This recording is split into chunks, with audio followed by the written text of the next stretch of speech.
You know what I'm saying? And also, yeah, and it's kind of a weird thing. This is a weird place for us to be at as people.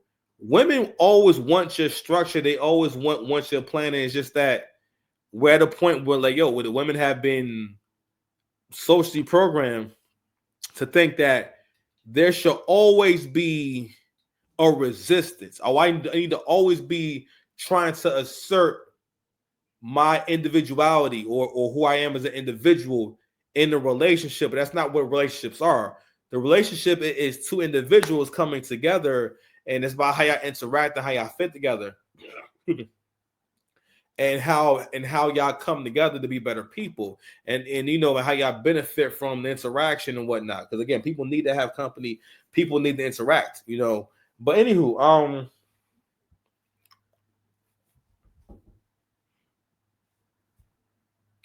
it's just kind of a weird spot to be in. So I'm gonna try and let this drum play, man. I keep stopping it. My bad, y'all.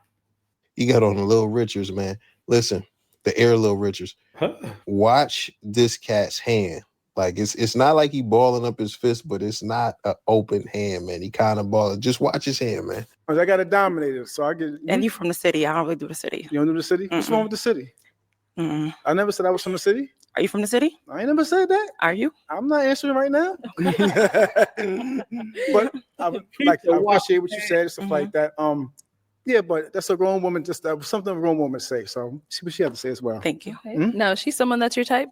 Of course, of course. She's black. She's a black woman. Of course. Okay. Wow, that is a high standard he has there. If you're black, you're in. That's it. Yep. You're a black woman. That's all it takes. And I see Velma either forgot her glasses or she got contacts now. All right, let's go on over here. Your name and age. Hi, I am Got the Justine. cake. I am 51 years old. Yeah. Dragging that wagon. Word. I want to jump into explanation because Just keep it a G, my guy. You don't know your deal breaker. If you ask me my deal breaker anytime, whoop, smack. I know my super deal breakers, bro. And I'm gonna just tell you why not. Weed. If you smoke weed or do drugs, that's a super deal breaker. Can't fuck with you.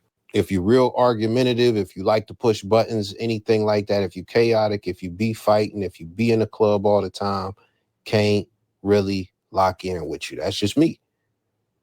Now, I have no idea why dude is 47 and deal breakers is something. I think 47. Okay, yeah, nah, bro. You too old. You too old to not have your program all the way together.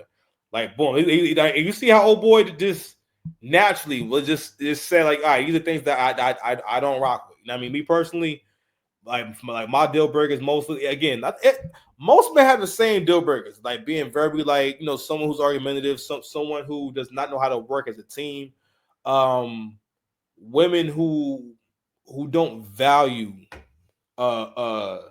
being feminine and me being masculine. You know what I'm saying, first of all, you don't want to be with anyone, period, that doesn't value what makes you a man, and vice versa. Okay, because again, one of the reasons why people have or always at odds in their relationship, especially men, because the men don't understand that women don't think like men. They don't see things that men, how men see it. So men will feel like, why are we about to argue? Why we have this conversation? Whenever we go down this road, you get really upset. And it's almost like you totally ignore the fact that she's getting herself riled up and getting herself upset for the purpose of going through the experience of having this fight with you and whatnot. You don't experience it that way. You know what I mean? It's not stimulating for you. For her, it's stimulating. You know what I mean? Anywho. Something he said he didn't have, but even when you seen him thinking about it, he couldn't conjure that up. But when you see somebody, I'm gonna tell you something. When you see somebody that says, "Oh, she my type just because she black," and then he said that other shit like he don't got no deal breaker, like the bar is low. And also, like when I heard that too, it made me think that nigga broke. That nigga ain't got nothing. He ain't got nothing. He don't got nothing. Depending on what a man got, right? That's what that's like the currency of his confidence. Because for the most part, men can be confident and can have belief in themselves, right?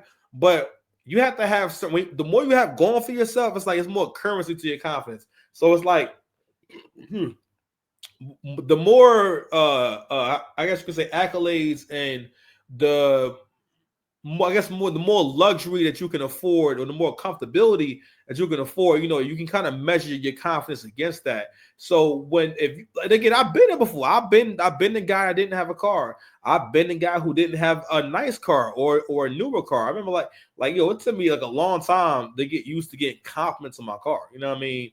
Or realizing, you just be driving, right? But getting compliments, bro, ain't nothing like being a man and people telling you that you have a nice car, or people looking at your car or people looking impressed, you know what I'm saying, and they really enjoy being in your car. Like, yo, listen, I remember when I had my Passat, like that was like my first like fly car.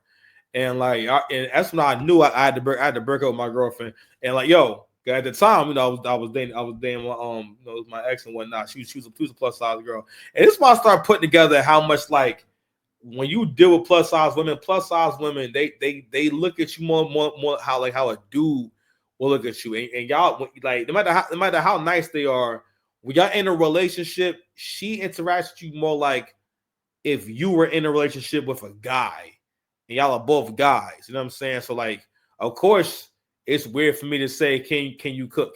Of course, it's weird for me to say, hey, can you clean up?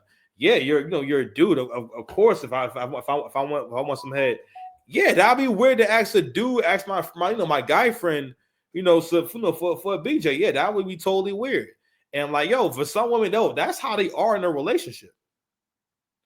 Like it was, so I got older that I realized that no, you're supposed to get head like whenever you want, not like sometimes, or not in terms like outside. If you are a man, if you do not get BJs outside of relations, I mean meaning that when it's done, the whole act is over, and gotta speak nothing of it. She's not mad about it. There's no attitude. She's happy about it actually. Gets her whole day going. Anywho, yeah, man, that's probably the only thing we're gonna do, man. We almost at 40 minutes. The bar is low, and that says a bit about him. Oh, my bad. Yeah, the bar is low. Yeah, that nigga's broke. Matter of fact, now I'm looking at this shit. Yeah, this is a broke dude's outfit. First of all, I think the nigga said he was a trainer and a podcast host. So basically, this nigga don't got no job. This nigga does not have consistent income. And what I'm about to say is not me trying to be condescending to him or nothing like that. It's just what, this signals. It signals desperation. It signals Exactly what I already mentioned, low standards. Yep. So it's like you, along with she's black and that's all I need. Now, see, I have to mention that because women like dudes who are pre-selected, women like dudes who are able to get other babes, and not just that, who are in demand, guys who are in demand. And when you do things like that and you signal desperation, that'll take away from that, even if they don't know anybody that you know or what relationships you've been in or anything like that. Mm-hmm.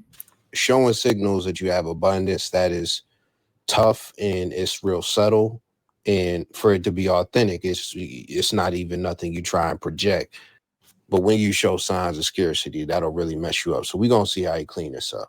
Sometimes I feel like some things that's unsaid. Of course, everybody has a deal breaker. Mm-hmm. I just walked into a situation where I don't know you.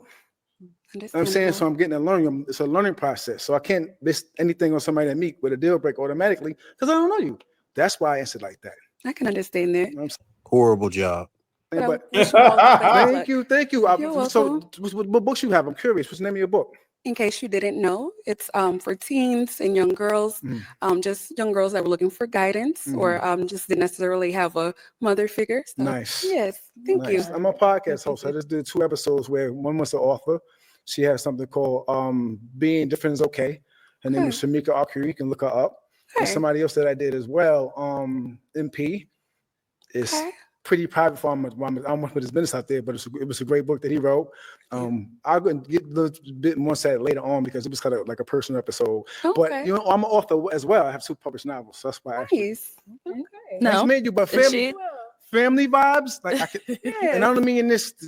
I get what you're saying because sometimes I look at people like they're my sister, and that's how I'm feeling the vibe from you right now. Oh, God. Oh, So she's not your type. You're getting a. fuck. Oh, goodness gracious. This nigga. Oh, God. Yeah, you ain't got no car.